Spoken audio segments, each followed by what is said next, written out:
Bonjour et bienvenue dans le podcast de Français Dynamique. Le podcast qui va te faire améliorer ton français sans même t'en rendre compte. Je suis Agathe, professeure de français passionnée, et dans l'épisode d'aujourd'hui, je vais te parler des bizarreries de la langue française. Qu'est-ce que c'est qu'une bizarrerie, une bizarrerie? C'est quelque chose de bizarre, d'étrange. Tu sais que dans la langue française, il y a beaucoup de choses qui peuvent sembler un peu bizarres. On se demande pourquoi on dit ça, pourquoi c'est comme ça. Eh bien aujourd'hui, je vais essayer de t'expliquer quelques bizarreries de la langue française. Parce que c'est vrai, on a tendance à dire que le français c'est une langue compliquée, c'est pas forcément très logique, il y a beaucoup de choses qui sont irrégulières. Mais moi je pense que dans toutes les langues, il y a une explication à quelque chose. Alors c'est vrai que parfois, il n'y a pas forcément d'explication à quelque chose, c'est pas forcément très logique, mais dans certains cas, eh bien, on peut expliquer quelque chose qui nous semble étrange. Et donc aujourd'hui, je vais te parler de plusieurs choses différentes, et tu vas voir, je suis sûre que tu vas apprendre beaucoup de choses, et après ça, toutes ces bizarreries vont te sembler beaucoup plus logiques. D'abord, on peut parler peut-être de la chose qui distingue le plus la langue française, je pense, c'est le rythme. Quand on parle, c'est assez typique d'un français parce que on accentue sur, en général, les dernières syllabes. Le rythme est assez particulier. Il n'y a pas d'accentuation des mots comme il y a dans d'autres langues. Par exemple, en espagnol, on va accentuer l'avant-dernière syllabe et les accents peuvent changer aussi cette accentuation. Par exemple, la signification d'un mot, si on parle au présent ou au passé en espagnol, eh bien, la différence, ça va se faire sur le rythme, sur l'accentuation. Alors qu'en français, c'est pas le cas. En général, on va accentuer sur le dernier groupe de mots. Et parfois, c'est vrai que quand on parle dans la prononciation, il est possible qu'on ne reprenne pas notre souffle pendant au moins une dizaine de syllabes. Ce qui est quand même pas mal. Et là, du coup, je suis en train de réfléchir que je viens de le faire. Non, j'ai dit, ce qui est quand même pas mal, et j'ai pas repris mon souffle. C'est pour ça que ça peut sembler un peu compliqué parfois le français, parce que on ne s'arrête pas à chaque mot, mais on lit des groupes de mots ensemble. Et donc on ne reprend pas notre souffle à chaque fois. La seule chose qu'on fait, c'est que on va changer l'intonation à la fin de la phrase, donc soit on va monter la voix, soit on va la descendre. Là je viens de la descendre, tu vois. Mais parfois on va la monter. Par exemple, quand on veut expliquer autre chose, on va la laisser un peu plus vers le haut, comme je suis en train de faire en ce moment. Et en fait, quand on veut terminer la phrase, eh bien, on va juste baisser le ton de la voix. Je sais pas si tu arrives à entendre cette mélodie qui est assez typique du français parlé, finalement. Donc voilà, déjà, je pense que ça, c'est un gros point qui est assez intéressant pour comprendre comment ça marche quand on parle en français. La prochaine fois que tu écoutes quelque chose en français, même durant ce podcast, tu peux le faire, eh bien tu peux juste écouter comment je parle et comment j'accentue les mots, comment je lis ce groupe de mots ensemble, sans m'arrêter à chaque mot, mais vraiment à chaque groupe de mots. Donc les groupes de mots, c'est plutôt les idées qui vont ensemble, on va les lire ensemble, d'accord ? Une autre bizarrerie qu'on pourrait dire de la langue française, je pense que c'est au niveau des chiffres. C'est toujours un peu surprenant, non, quand mes élèves apprennent, de 20 à 60, ça va, ça leur semble logique, et puis ensuite on passe à 70, 80 et 90, et là en général, ils se disent « mais qu'est-ce que c'est que ce bazar ? Je comprends rien !» Et il y a vraiment un truc qui va pas. En fait, le truc, c'est que ce 80 ou 70, etc., tout ça, ça a une explication aussi.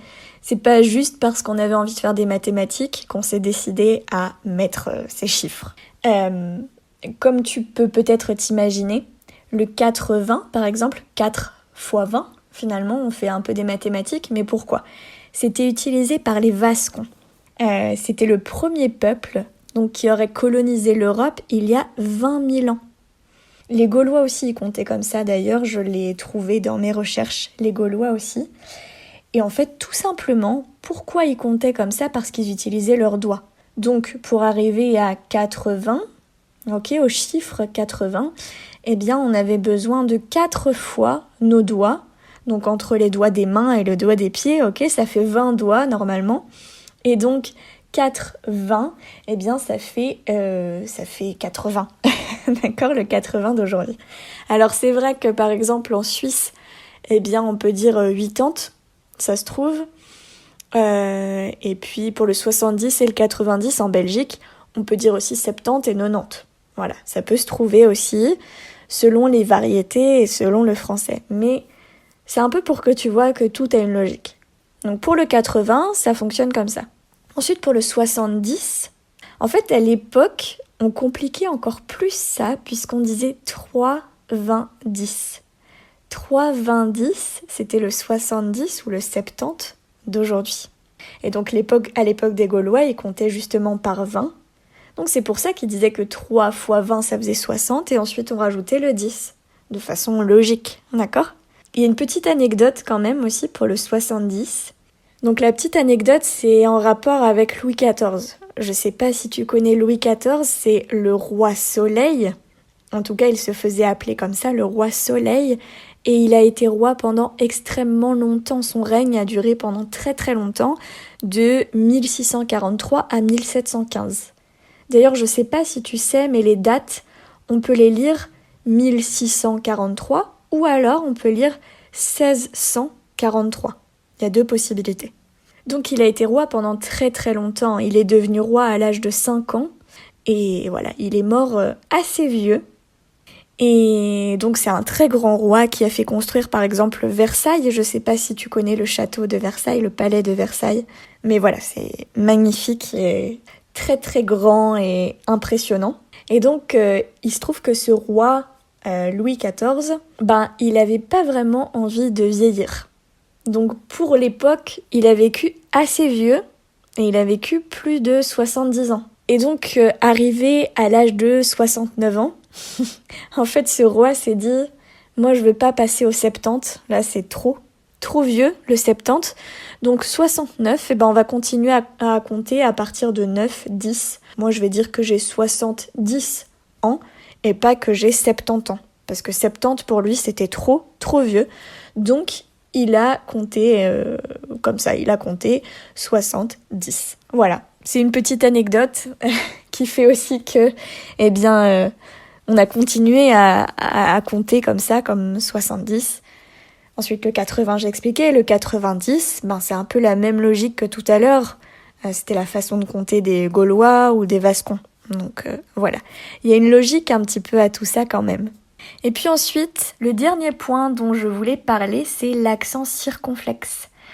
L'accent circonflexe, tu sais, c'est cet accent qui ressemble à un chapeau. Ou alors c'est l'union entre un accent aigu et un accent grave. C'est vrai qu'il a aujourd'hui, il a très peu d'importance au niveau de la prononciation. Surtout en français de France, on ne fait pas trop la distinction. Seulement sur quelques mots. Par exemple, on fait la différence avec le mot nôtre, par exemple, c'est le nôtre. Le nôtre, il a un accent, donc le O est fermé.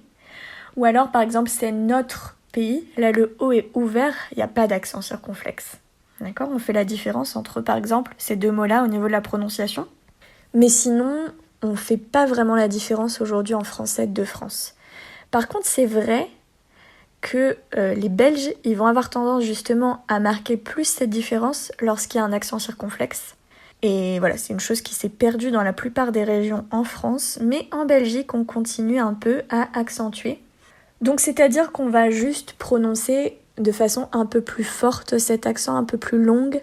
Par exemple, dans le mot gâteau, les Belges vont plus avoir tendance à dire gâteau. Ou dans les pâtes, nous, on ne fait pas la différence entre une pâte de chat et les pâtes qu'on mange. Alors qu'en Belgique, oui, ils font la différence entre une pâte de chat, ils disent pâte. Le A est court. Alors que les pâtes qu'on mange, ils allongent un petit peu le A. Les pâtes. Chose qu'en France, on ne fait plus. En fait, l'accent circonflexe, il est là dans beaucoup de mots pour rappeler l'origine du mot. En fait, l'accent circonflexe, on l'a inventé, entre guillemets, on l'a inventé pour rappeler l'origine et pour dire qu'à la base, il y avait un S juste après la voyelle qui a l'accent circonflexe. Et donc, dans beaucoup de mots, tu peux retrouver l'origine et tu peux retrouver que, autant en espagnol qu'en anglais, en italien, etc., dans les langues assez proches du français, eh bien, on va avoir un mot qui ressemble vraiment à l'anglais, à l'espagnol, etc. Donc, par exemple, le mot hôpital, il y a un accent circonflexe sur le O, on l'entend pas, ok, on l'entend pas, mais il est écrit. Eh bien, ça ressemble étrangement à hospital, ça veut dire qu'avant, il y avait un S, hospital. On utilise toujours hospitalisé, par exemple en français, mais le mot hôpital, on a retiré le S. Ensuite, par exemple, on a le mot forêt. Forêt, il y a un accent circonflexe sur le E.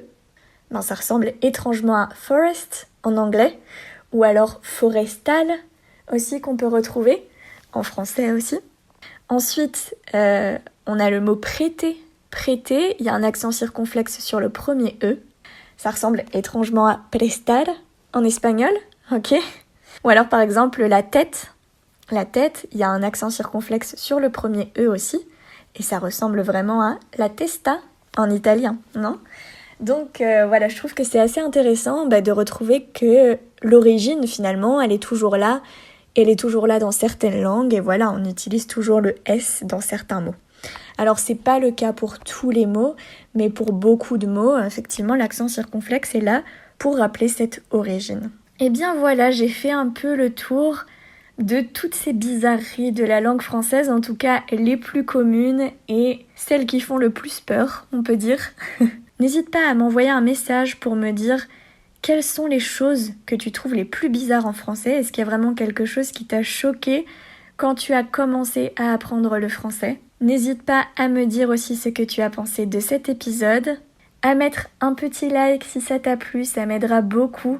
Et puis rappelle-toi que tu peux télécharger le PDF avec la transcription, la traduction en anglais et en espagnol, l'explication d'un point de grammaire chaque semaine, ainsi que l'explication de plusieurs mots qui sont importants à mémoriser pour ton apprentissage du français. Je te remercie beaucoup d'avoir passé ce moment avec moi et moi je te dis à très vite.